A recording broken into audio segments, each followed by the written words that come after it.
And if you're planning on going or protesting at the Republican National Convention or just passing through, there are new rules and security measures the United States Secret Service announced today. Our State Capitol Bureau Chief breaks it down. One of the biggest battles leading up to the RNC, where protesters can gather. Just don't do anything that will be considered a threat to our community.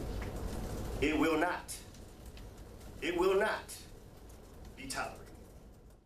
As part of the security plan, protesters can sign up for 20-minute slots to speak on designated stages. We believe we provided premier access on both the south and on the north side. The United States Secret Service designating a parade route and 2 formal spots for protesters to speak. One south here at Zeidler Park and another north here at Haymarket. And in front of me, you can see the home base for the convention.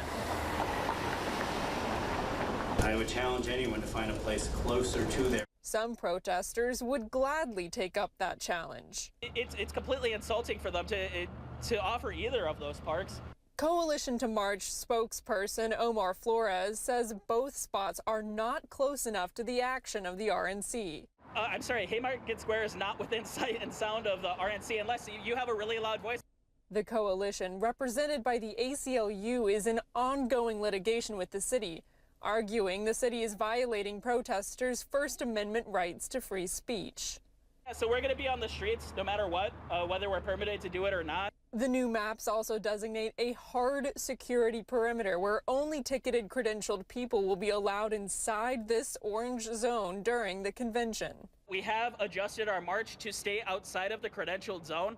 In response to the security maps released, the ACLU of Wisconsin released a statement, writing, quote, "We were surprised and disappointed to see how many blocks of downtown Milwaukee the Secret Service has declared off limits to anyone but convention attendees.